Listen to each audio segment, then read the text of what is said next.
It's good, yeah. That's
oh, I know.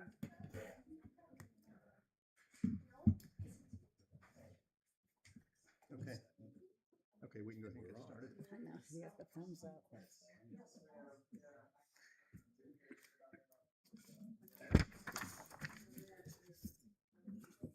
Can you turn us on? He gave me a thumbs up, so I guess he started it. Good evening, everyone.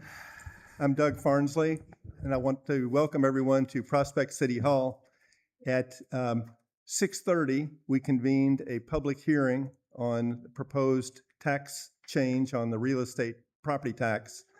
And that hearing has been ongoing for 30 minutes, although we've had no speakers.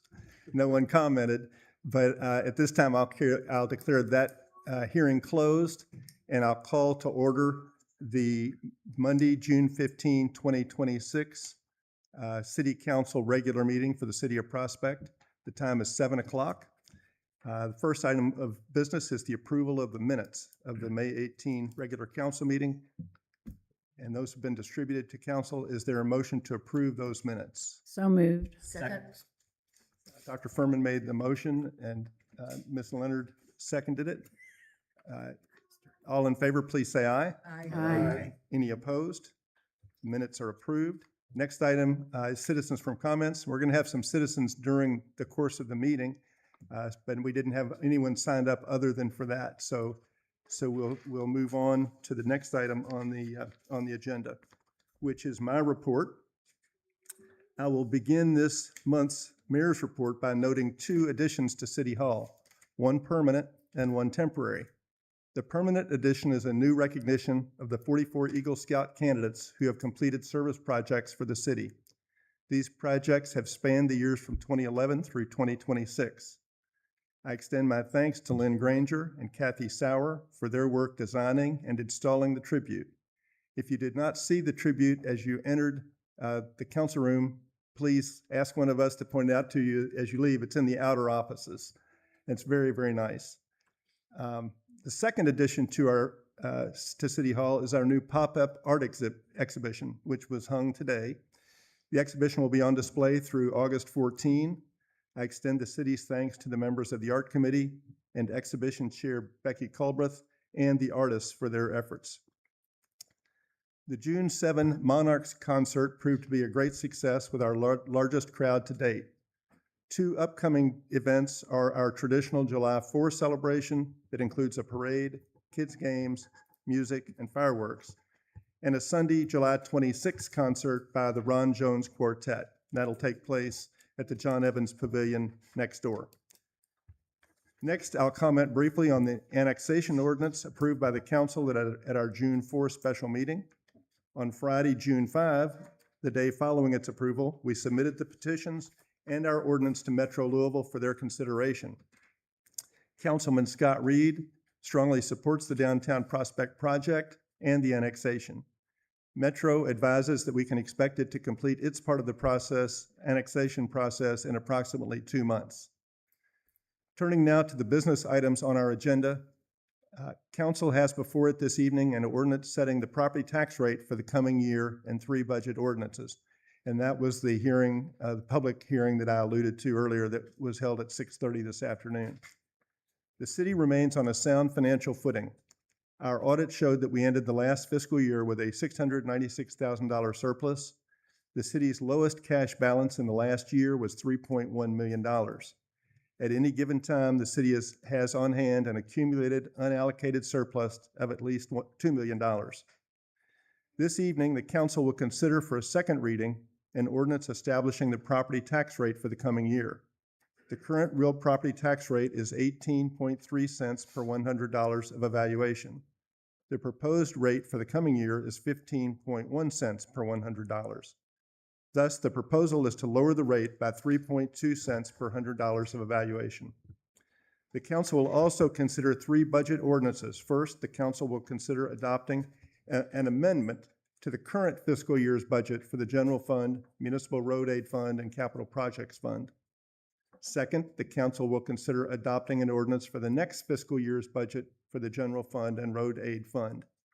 Finally, the council will consider giving a first reading to a budget for the city's Capital Projects Fund for the next fiscal year. The ordinance that created the Capital Projects Fund provides that the city transfers 3% of projected revenues to the fund each year. Current capital projects in Prospect include Downtown Prospect and the boardwalk from City Hall to Putney Pond. The estimated balance in the fund as of the 30th of this month will be $311,600. Annual funding from the general fund totals $130,500.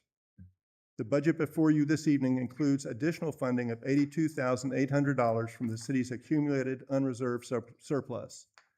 This would bring the total fund to $525,000, with $500,000 set aside for downtown Prospect and $25,000 earmarked for the boardwalk. Mayor Jim Brainerd, our consultant, is here with us this evening, and he will report on the current state of the downtown Prospect project and on funding needs in the coming year. I extend my thanks to Christian Furman, John Evans, and John Clark for their service on the budget committee, and to David Holmes for filling in for Christian at one meeting and for John Evans at a second meeting. The three budgets before the council this evening and the proposed tax rate all come with the unanimous support of the budget committee. We will now move to the next item on the agenda, the presentation of the 2026 Beach Craig Mile Public Service Award. The plaque for the Craig Mile Award states that the city began making this award to recognize outstanding public service to the city. The award is named in honor of Beach Craig Mile for his service as citizen, mayor, and council members through many tireless years of dedication before, during, and after the city's incorporation in 1974. Tonight, we recognize Lynn Granger as this year's recipient of the award. Lynn has been a dedicated member of the Parks Committee for more than 15 years. During those years, he has coordinated the many Scouting America Eagle Scout service projects that I mentioned earlier.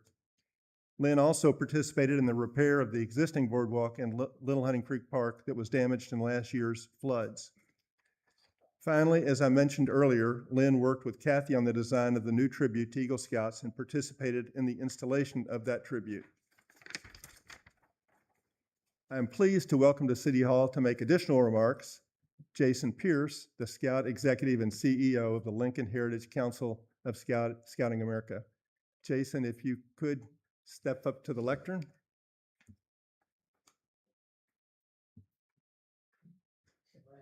When Lynn told me that Mayor and Eagle Scout had honored him with this award, I said, well, of course, right? And so Lynn does so much for his community. Doesn't matter if it's through the church, through Scouts, through the Parks and Rec. The Scout motto is to be prepared and to do a good turn daily. And Lynn certainly does that. He's been on the Scouting America board for over 15 years. He's willing to roll up his sleeves. Should I start over? No. Just kidding. Lynn's willing to roll up his sleeves, and everybody knows that there's a lot of people in the community that talk about doing things, but Lynn is one of those people that does things. And so Scouting is blessed to have him, and we're better for it. So I'm proud and excited to be here with him and his family today. Thank you, Jason. We appreciate you being here, appreciate your remarks. Next, I'll recognize the longtime chair of the city's Parks Committee, Linda Wardell.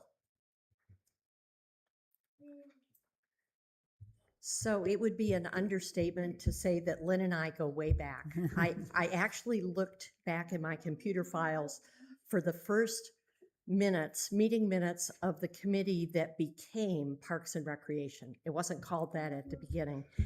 And that first meeting minutes were dated March 12th, 2007. And Lynn and I were the only people at that meeting that are still involved in the Parks and Recreation Committee. So we go way back. Obviously, as has been said before, Lynn has shepherded more than 40 projects for the Prospect Parks. And, you know, these include boardwalks and gravel trails, information kiosks, footbridges, picnic tables, benches, trail markers, and bicycle racks. And this is not an updated number, but I think a couple of years ago when we were at about 41 projects, we estimated that the cost of materials alone was $37,000. And that plus the labor is what the Scouts have donated to our city, which is great. It makes me. But the other thing I will say is I've seen Lynn in action. I've met with Scouts and their parents as he's talked to them about projects and what it really means to put together an Eagle plan. He's worked to find plans for structures that need to be built. He talks about what they really need to do to develop the leadership skills to make the project happen. And he's always encouraging, educating, and mentoring. So good for you. Thank you. Thank you, Linda.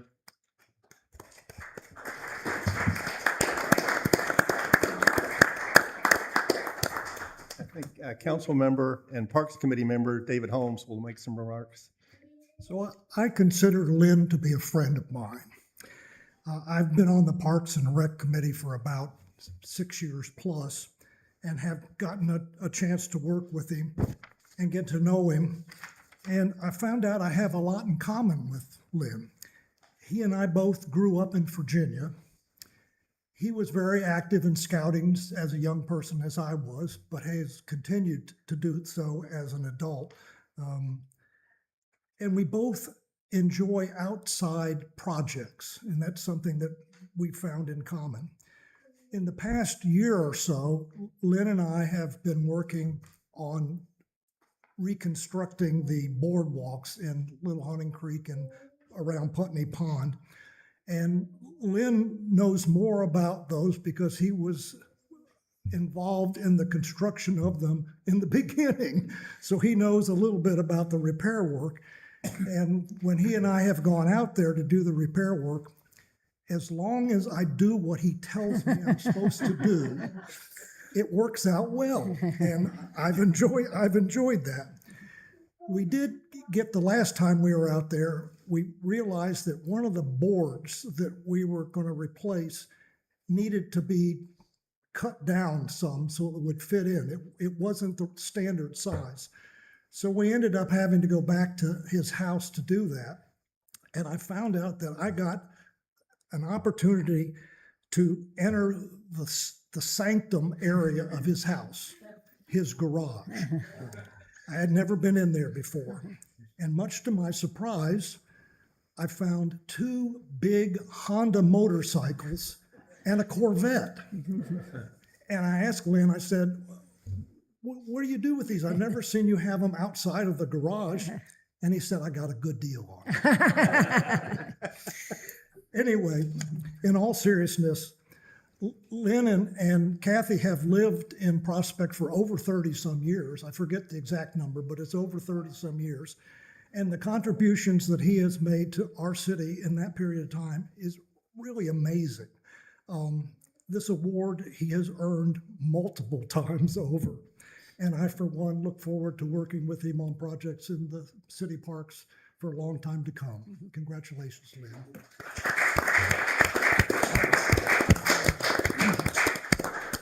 Any other council members care to make remarks? I think we've had very excellent remarks to this point. There's one more person we need to hear from. I made the mistake one time of going through this whole process and forgetting to let the honoree speak. So I won't make that mistake this evening. So with that, Lynn, I'll turn to you to step up and make some remarks. And please, Lynn, introduce your family and friends who are here. I will be happy to. Hi, everybody. How are we doing this evening? I am blessed nice. You heard from Jason Pierce. Next to Jason is my son, Chris, who was an Eagle Scout and Scout leader and was here when he was about 12 years old working on his Citizenship in the Community Merit Badge. And then in addition to Chris, I've got my daughter's family, and that's Holly Johns. Her youngest daughter, Coco, is Cub Scouts. Quinn, her husband. Calvin's going to head to Scouts. He just doesn't know it quite yet.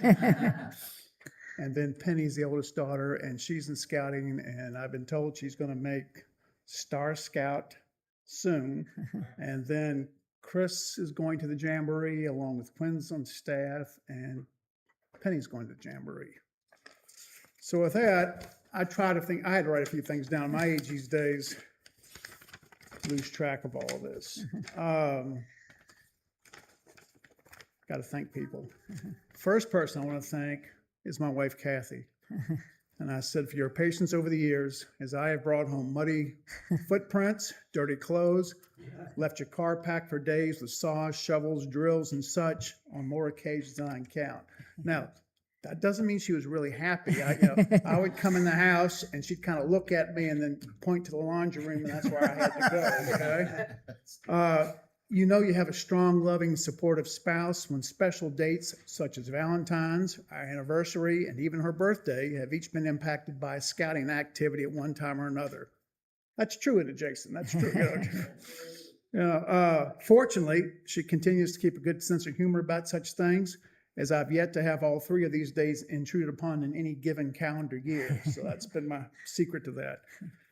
I wish to thank Linda Wardell and our Parks and Recreation Committee. It's been a rewarding 20 years indeed. Nothing great is ever achieved without enthusiasm.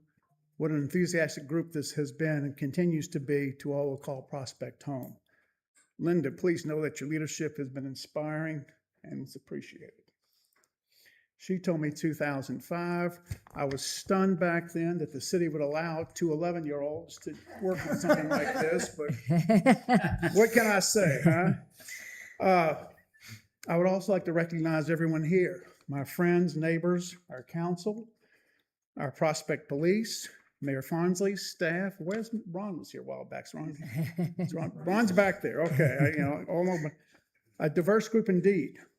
As improbable that it may seem to some, it is clear to me that we all came here tonight with the same goal in mind. Can we make Prospect a little bit better tomorrow than it is today? Lastly, our most important group of the evening are the Scouts and their families who have given so much to this community over the years. The challenge I'm taking on Eagle Scout Project in Prospect has been accepted by 44 Scouts to date. Each then followed up with a detailed written plan and subsequent approvals of the city, their troops, and the Lincoln Heritage Council. Of the 44 Eagle projects accepted, 100% were completed. That's not a bad number. That's not a bad number. As you take a few moments to review the names on our new Eagle Project recognition display, you will note family names are repeated as we have a number of brothers and sisters returned to make their contributions to Prospect. The Dewey family in particular is represented by sons Seth and Colin and daughter Amanda, who became the first female Eagle Scout in Kentucky. You will not see the names of the many parents and leaders who have served on multiple Eagle projects long after their Scout-age children completed the Scouting program. Our Scout executive, Jason Pierce, notes that Scouting builds characters and develops leadership one adventure at a time. How true that is. Now for the great news, okay? Many of these Scouts are now in their 20s and early 30s. A number have established their homes and are now raising families in our community. A significant stop on their journey to Eagle and later the trail to becoming responsible citizens began here in Prospect many years ago. They are back and without a doubt will leave their marks as they seek to make the adventure we call Prospect a little bit better tomorrow than it is today. Thank you, folks. I'm honored very much. Just a moment. Ron Cundiff said, we select people for this award and they get their name on a plaque, but they don't get anything. So we've developed a certificate. You're the first recipient.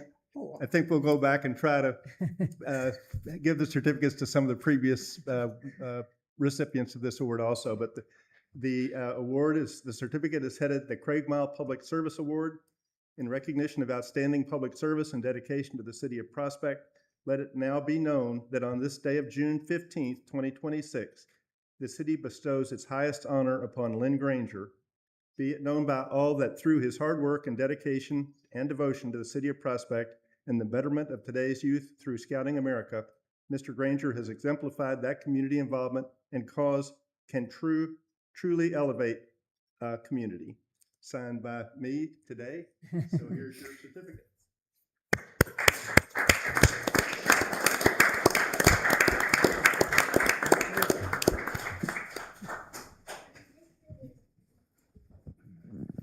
Thank you, folks.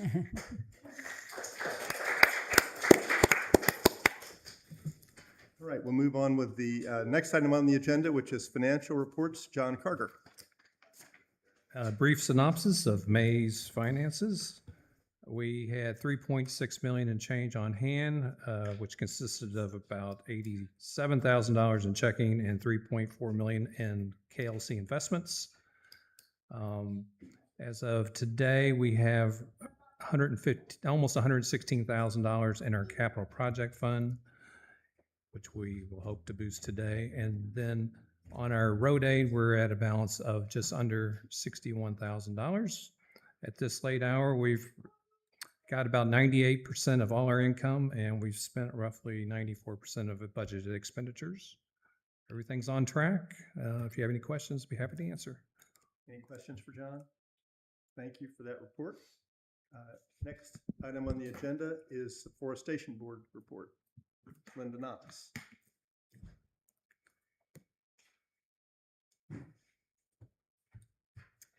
Well, before I start on trees, I would also like to congratulate you, Lynn. And it's important to me. I was a scout mom, and it was scouts all through school.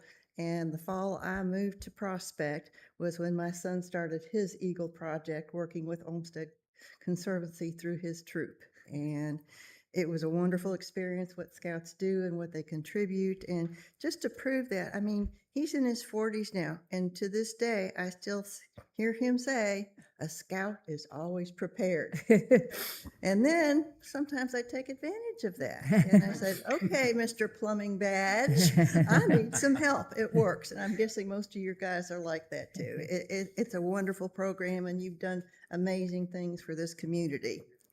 So meanwhile, last Thursday, the Forestation Board met, and I'm happy to report that the new arborist is in place. He's had several sessions out here. We've toured several communities. We've identified some issues that we will be working with code enforcement to see that, the things are made safe, and we're pretty excited about that. So that was a big step forward because we were waiting for this, and we have some hazardous trees. We are working on trying to maybe have a new tree or two by the new Fox Harbor entry. We've got somebody that wants to meet with us and offer some trees to the community, so we're excited about that. We will be participating in the 4th of July, so we'll have a table with all the literature from not only the tree brochures, but we'll have the parks and recreation materials there as well. So we will be there, and we did do a presentation for the Homeowners Association trying to clarify the mystery of street trees and who owns them and what the responsibilities are, because that's probably the biggest question we get. So we've been working with the community. We had a chance to talk with the scholars about what we do, and so it's been a good time, and we've been busy. So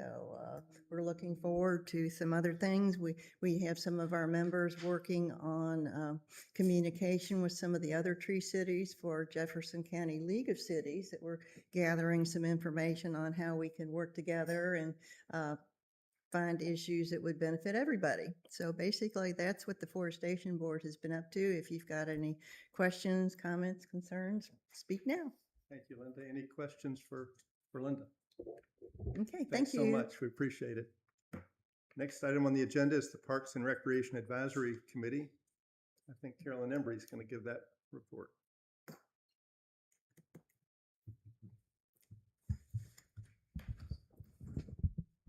The Parks Committee met last Monday, June 8th, and Sally Schneider chaired that meeting.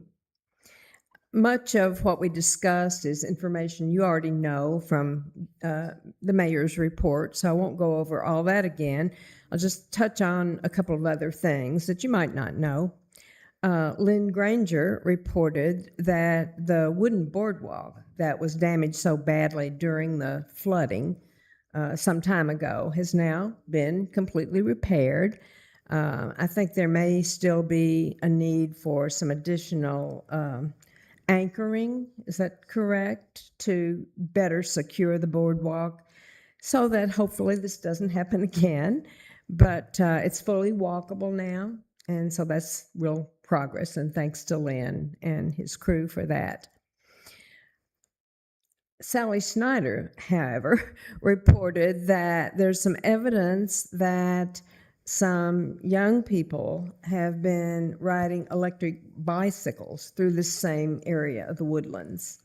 So we discussed some need to have either additional signage and or some type of surveillance to hopefully prevent that from happening.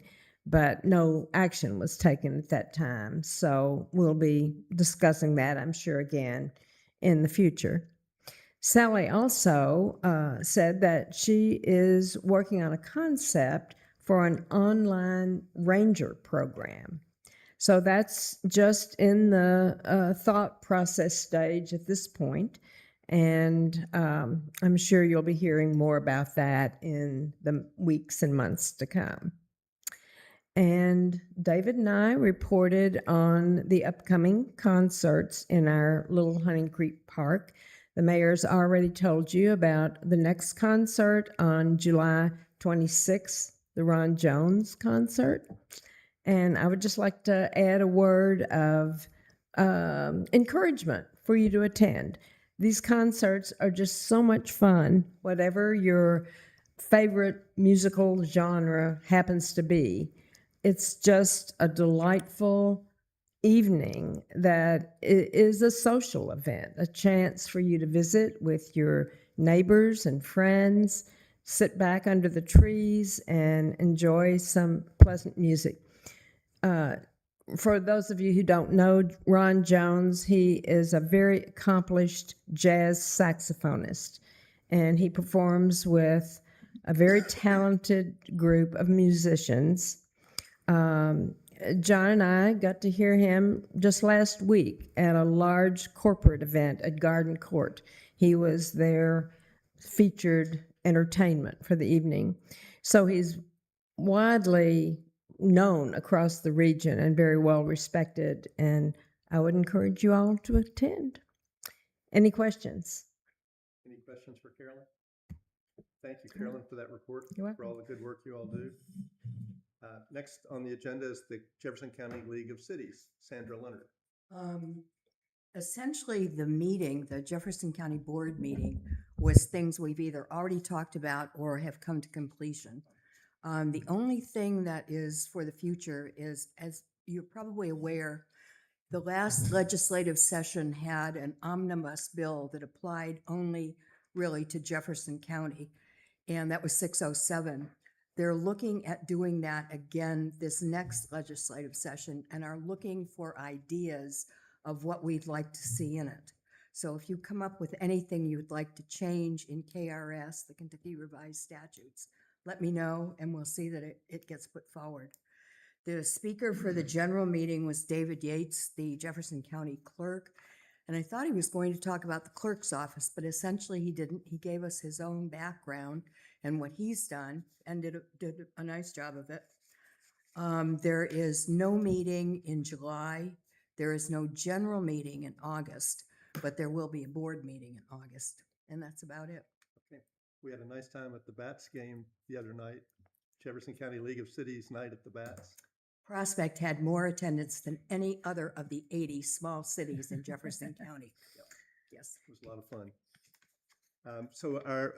We'll move into unfinished business and new business in a moment, but I've spoke with Sandra and David before the meeting began to let them know that our next regular council meeting is scheduled for Monday, July 20.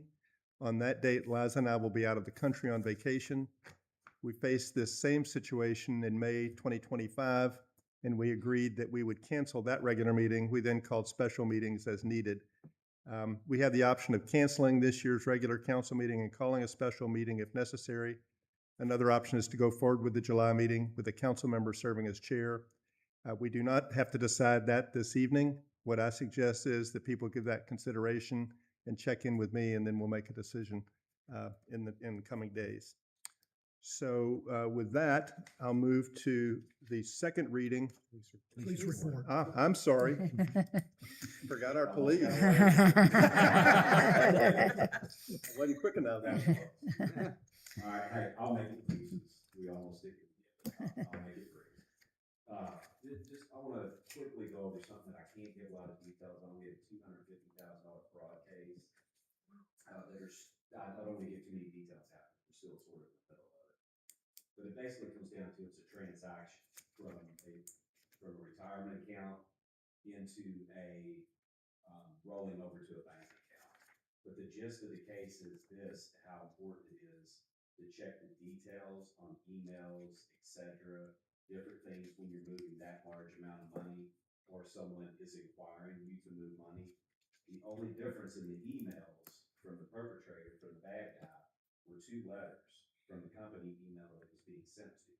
So that's what she missed. And there were 2 letters of difference. So that's something just to look at. Like I always say, I say it almost at every meeting when we say it: if you ever have any questions, call us before you make a transaction, or call your banking company or whoever the financial person you're dealing with. There's no amount of double checking that's too much when it comes to things like that. But it's something, as I say, simple, but it's not, but as deceiving as an email link with 2 letters difference from what the original company was. So we're hoping that that case resolves itself, but it may not, it may and it may not, because a lot of times fraud is very difficult to deal with. Another case, I want to commend Sergeant Cirillo on late shift, making a traffic stop.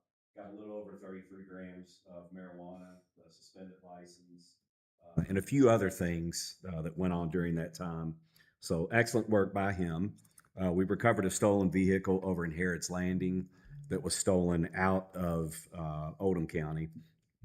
That was just within the last week by mid-shift with Officer Hagan. The last thing to talk about real quick is the patrol notices that we put in folks' mailboxes whenever their garages are left open at night. For some reason last month, it seemed like the more we put in, the more people left them open. I know that sounds crazy, but implore your neighbors, have your HOA send something, put some pressure on your neighbors to close their garages. We had, and every neighborhood is represented: Smithfield Green, the Landings, Hunting Creek, Estates of Hunting Creek, Bridgepoint, Sutherlands. They're open everywhere. Total of about 12. That's what we see. That's what we cited. 12 just during the last month. So kind of put a little pressure on your neighbor. Let them know you don't appreciate their garage being open at 3 o'clock in the morning and kind of attracting, bringing in things that people want to look around at. That's all we have. And I want to say, Lynn, very deserving of your award. You're very welcome. Thank you. You got it. Appreciate it. Now we'll move to unfinished business. First item on that portion of the agenda is the second reading of Ordinance 661, Series 2026, which is an ordinance that amends the current year's General Fund, Municipal Road Aid, and Capital Project Fund for the City of Prospect, as I say, for this fiscal year. So there's some minor changes that we had a first reading on last month, and that passed unanimously. So it's before the council this evening for a second reading. Is there a motion to give a second reading to and to approve that ordinance? So moved. Mayor Evans made the Second. motion, and it's seconded by Mr. Clark. Is there discussion? Just a question. It looks like the primary reason for this is a modest increase in income. Is that correct?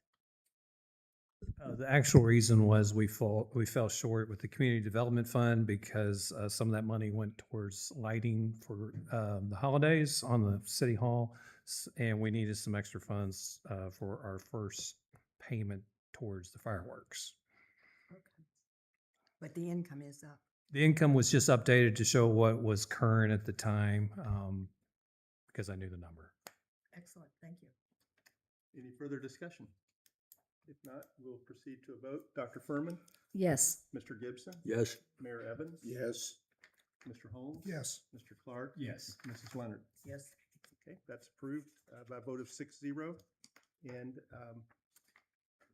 Mayor Evans, would you read the ordinance, please, the title? Yes, sir. City of Prospect, ordinance number 661, Series 2026, an ordinance amending the budgets for the General Fund, Municipal Road Aid Fund, and Capital Projects Fund of the City of Prospect for the fiscal year beginning July 1, 2025 and ending June 30, 2026. Thank you very much. The next item on the agenda is the second reading of ordinance 662, series 2026, an ordinance establishing an ad valorem tax rate for the city of Prospect for the fiscal year beginning July 1, 2026 and ending June 30, 2027. Is there a motion to give that ordinance a second reading? So move. Second. Mr. Holmes made the motion and Mr. Clark seconded. Is there discussion? If not, are we ready to vote? Mrs. Leonard? Yes. Mr. Clark? Yes. Mr. Holmes? Yes. Mayor Evans? Yes? Mr. Gibson? Yes. Dr. Furman? Yes. Okay, so that ordinance is approved by a vote of 6-0. It's now been adopted. And Mr. Holmes, I'll ask you if you would to read the ordinance. City of Prospect ordinance number 662, series 2026, an ordinance establishing an ad valorem tax rate for the city of Prospect for the fiscal year beginning July 1st, 2026 and ending June 30th, 2027. Thank you very much. Next item on the agenda is second reading of ordinance 663, series 2026, an ordinance establishing the budget for the general fund and municipal road aid of the city of Prospect for the fiscal year beginning July 1, 2026 and ending June 30, 2027. Is there a motion to give that ordinance a second reading? So moved. Dr. Furman made the motion. Is there a second? Second. Okay, I think Mr. Gibson seconded that. So is there discussion? If not, we'll proceed to a vote. Mrs. Leonard? Yes. Mr. Clark? Yes. Mr. Holmes? Yes. Mayor Evans? Yes. Mr. Gibson? Yes. Dr. Furman? Yes. So that ordinance is also approved. And Dr. Furman, if you would read the ordinance for us. City of Prospect ordinance number 663, series 2026, an ordinance establishing budgets for the general fund and municipal road fund of the city of Prospect for the fiscal year beginning July 1st, 2026 and ending June 30th, 2027. Thank you very much. The next item on the agenda is new business, the first reading of ordinance 664, series 2026, an ordinance establishing the budget for the capital project fund of the city of Prospect for the coming fiscal year. So before we proceed to motion and consideration of that ordinance, I'd like to ask Mayor Brainerd, Jim, if you would step up and give us an update on the downtown Prospect project and on the budget that's been proposed. Thank you, Mayor. Congratulations, Mr. Granger. That's, we all watch the news out of Washington every day. And, I was in Scouts, and we were all taught to leave our place we lived, our state, and our country better than we found it. And sometimes I'm not sure that's happening in Washington, but then you come to a place like this, or a place I'm from, and you see it, self-government and people making their community better every day. It's just reassuring. And so congratulations and thank you for what you did. And that's really what we're talking about. If I can just take a minute and talk in general terms before we talk about money. What this council has chosen to do is tremendous, the mayor, because it's over time going to create tremendous amounts of civic wealth for this community. It's going to create a downtown that will be enjoyed for years, but also create new revenue sources. Everything the mayor has instructed me, day one, we have to do this without any negative tax impact to the citizens. Hopefully over time there'll be a positive impact. But there are techniques and ways when working in partnership, I think, with the private sector to develop a new downtown, or downtown in a place that doesn't really have one, to create new sources of revenue. And probably even more important, create a place where people from across the community, regardless of background, circumstances, have an opportunity to come together, feel some pride in it, and get to know each other. But to get there, sometimes you have to spend some money. And that's what the mayor wanted me to talk about. What we've done to date, been working with the private sector development, has an option on the head property across the street. We have identified 2 planners that worked as a team, Speck and Dempsey from Boston and Mike Watkins Architects from Maryland, came to Prospect in January, and for a week sat down, walked the property, looked at it. This was after a tree survey had been done to make sure we identified the old growth trees and the ones that needed to be saved and the ones that didn't. After civil engineers had looked at the floodways and some of the challenges in the topography, and then using some of the best data and information and experience available, drew a plan for the core of future downtown Prospect. It includes streets where the utility lines go, the water and the sanitary sewer, where the sidewalks go, how big they should be, where trees should be placed, how wide the street should be to be able to control traffic speed so it's friendly for pedestrians. All it is amazing how many details the planners went into. Part of that team included civil engineers, meetings with transportation folks, the state of Kentucky, to coordinate with what's happening on State Road 42 to make sure it works with this new development. And then there was a larger plan past the head property as other areas, not quite at the same level of detail, how that could also be incorporated over time in new development. What they're looking at is a walkable, traditional downtown where you don't walk past vast spaces of parking lots, but rather beautiful streets, stores, shops, housing above. We're looking at what's called general density, nothing too tall, but a little taller than what we'd refer to as suburban sprawl, because it's the center. And so there's a plan available. We're looking at recreating a street grid so people can walk. Short blocks are important. People won't walk if they're long blocks. We're looking at how people get there on bicycles, how people recharge their cars if their electric cars in the area. I haven't forgotten. And all the sort of things that should be included when you're planning a new downtown. And so many times I see cities that just kind of hands off, will the private sector do it? And you can look at any sprawling piece of real estate that nobody really wants to be in, the typical highway strip with big signs and parking lots everywhere. That's what happens when you do that. So what you're doing really makes sense. We've also identified a professional team that will work on something called tax increment financing in conjunction with the developers of the property. There may be more than one developer over time. Both a fiscal advisor and a lawyer who's familiar with that sort of thing. We've looked at changing the zoning law, putting an expert in place to make recommendations on that.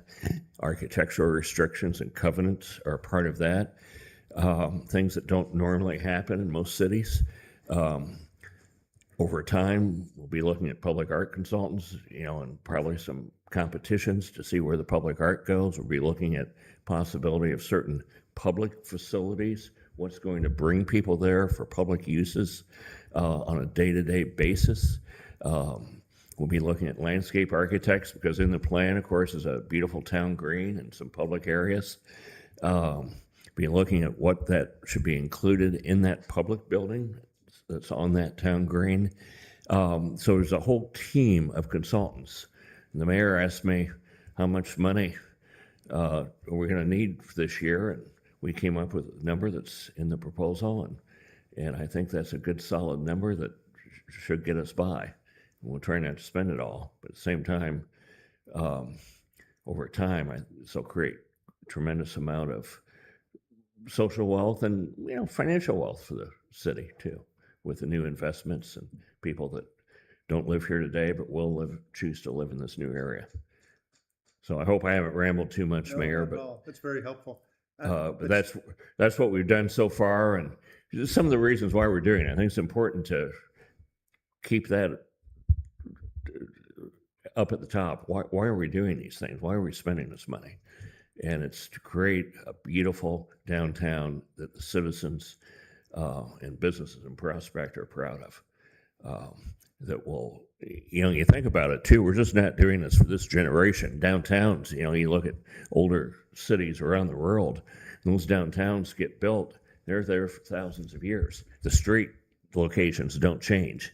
Buildings may change over time. Hopefully the good ones stay, but the streets stay, the parks stay, the layout stays, whether it's walkable and set up right, designed properly. We'll be with you for a long, long time.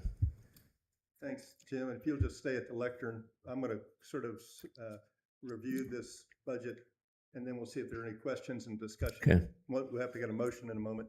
But in fact, I'll ask if there's a motion to give a first reading to the budget for the capital project fund. I'll move. Mr. Clark made that motion. Is there a second? Second?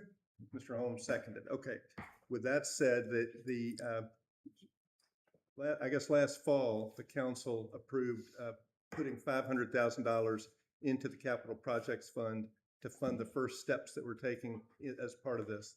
And the council supported that and approved it. Of that amount, there's now let me say it this way. There's $311,611 currently in the fund. Annual funding from the general fund totals $130,520. Additional funding from fiscal surplus is $82,869. Basically, that replenishes back to the $500,000 number, and we've got the placeholder $25,000 for the boardwalk project. So that is the ordinance that's before the council. As I said, it's been reviewed by the budget committee. Is there discussion? Or any questions for Mayor Brainerd? Okay, we're ready to move to a vote. Dr. Furman? Yes. Mr. Gibson? Yes. Mayor Evans? Yes. Mr. Holmes? Yes. Mr. Clark? Yes. Mrs. Leonard? Yes. Okay, and then, I'm not sure who made that motion. Mr. Holmes, if you'll read the ordinance. Ordinance number 664, Series 2026 for the city of Prospect.